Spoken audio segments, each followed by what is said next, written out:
If you filled up your gas tank this week, you paid more than you did 3 months ago. If you bought groceries, you noticed it. Shipping costs are climbing. Airline tickets for the summer are up. The number on the pump and the number at the register are both moving in the same direction, and they are both moving because of something happening 5,000 miles from your kitchen. On April 13th, the United States Navy began enforcing a blockade of the Strait of Hormuz. The blockade is a response to the Iran conflict that has dominated the news cycle since February. 20% of the world's oil moves through that strait every day. When you choke a pipe that carries 1/5 of global energy supply, the price of energy goes up. When the price of energy goes up, the price of everything goes up. Fertilizer, plastic, shipping, food. This is not new. It is not even unusual. It has happened before in living memory, with consequences that lasted a decade. In October 1973, the price of oil quadrupled in roughly 6 months. Lines at gas stations stretched for blocks. Speed limits were lowered to save fuel. The American economy entered a recession that took years to unwind. The president who watched it happen tried to control prices by decree. The Fed chair, who could have stopped the inflation that followed, instead helped it spread. What happened in 1973 is happening now, not the politics, the mechanism. The chain that turns a chokepoint conflict into a recession in your house. That chain is 52 years old. It is well documented, and it is running again, right now in real time. This is what we already know is coming. Before we go back to October 1973, we are going to a kitchen in 1974. A family in Pittsburgh that bought a pound of ground beef for 88 cents in 1972 paid $1.48 by the end of 1974. Not for premium beef, the same beef. A gallon of milk that cost 64 cents had crossed $1.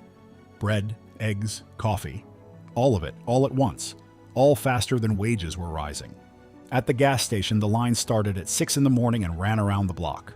On odd-numbered days, only cars with odd-numbered license plates could fill up. On even-numbered days, only even. People sat in their cars for 2 hours waiting for a pump that might run dry before they reached it. Service stations closed at noon and posted handwritten signs saying no gas.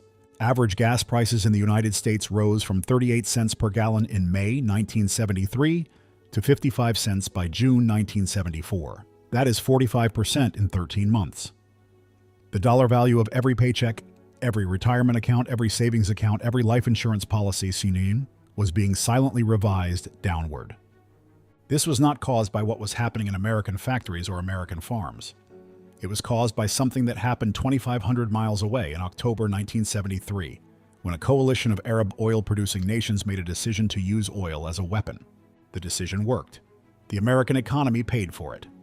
And the chain that connected one decision in Vienna to a kitchen in Pittsburgh, that chain is the most important thing in this episode, because it is running again with the same links in real time.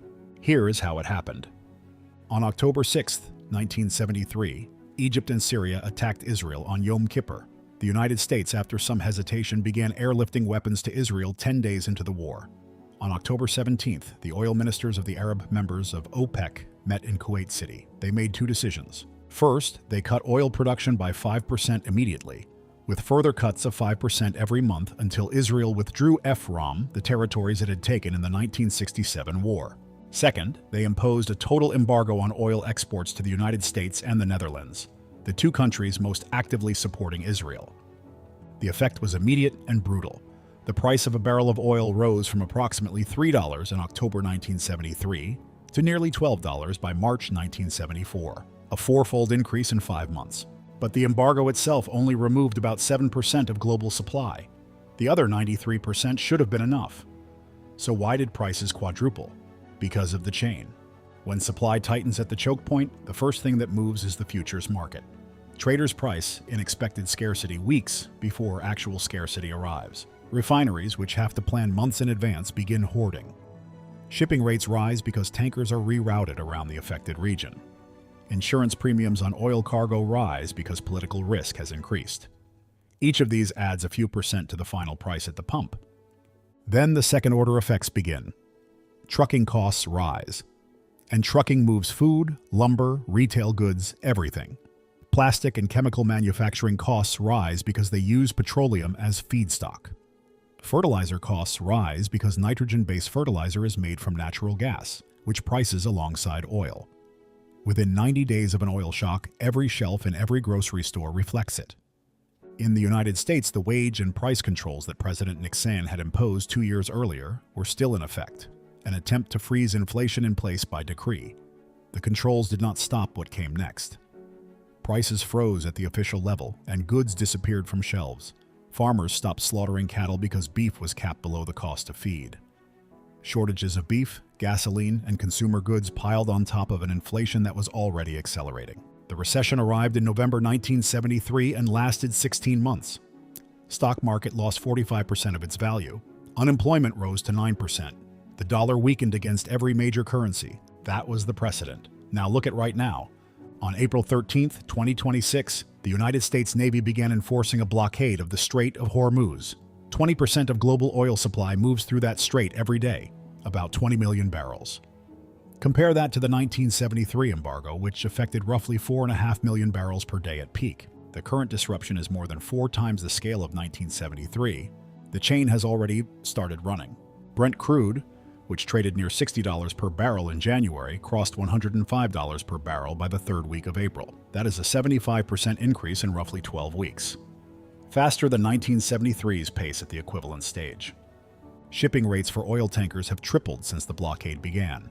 Ships are rerouting around the Cape of Good Hope or through the Panama Canal, adding 20 to 30 days to delivery times and significant costs to every shipment. Insurance premiums on Persian Gulf oil cargo have risen sixfold. At the pump in the United States, average gasoline prices have crossed $4.15 per gallon, climbing weekly toward levels not seen since the post-pandemic spike of 2022. In California, the state average is above $5.60, with several metros higher still.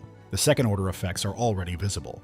Fertilizer prices for the spring planting season are up 23% year over year.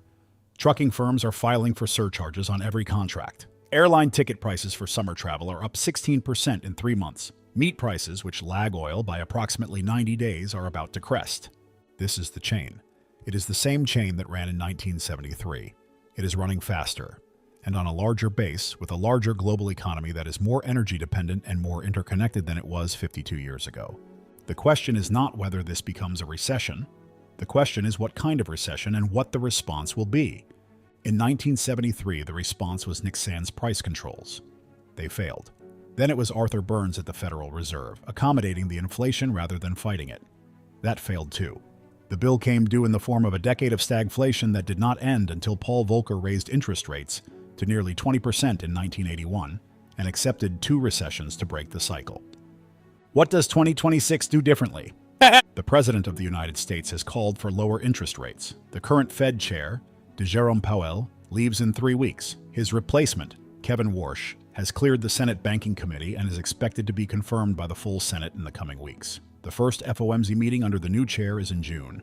If history is the guide we have, and it is the only guide we have, there are 2 paths. The first path is what Burns did in 1973 and 1974. Accommodate. Cut rates. Make the recession shallower in the short term and the inflation worse in the long term. Hope to be out of office before the bill arrives. Nixon got that path. The country paid for a decade. The second path is what Volcker did in 1979 and 1980. Raise rates. Force the recession deeper and faster. Take the political damage now to break the inflationary cycle before it embeds.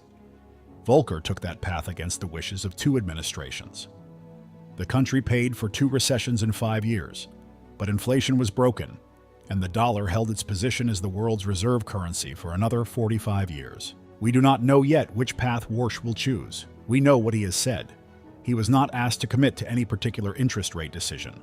We know what the president wants. Lower rates, growth through the midterms, no recession on his record. We know what 1973 cost the country when it made the easier choice. And we know what 1981 cost the country when it made the harder one. The chain that started on April 13th in the Strait of Hormuz is not unique. It is not unprecedented. It is the same chain that ran in October 1973. Same first-order price moves, same second-order spreading into food and shipping and shelves, same political pressure on monetary authorities to ease the pain. The mechanism is older than most of the people who will be affected by it. The choice that matters is not whether the chain runs. It is already running. The choice that matters is whether we have learned anything from the last time it ran. History doesn't repeat itself, but it sets a precedent. Subscribe to Precedent for new episodes every Tuesday and Friday. Turn on notifications so you don't miss what's next. Thanks for watching.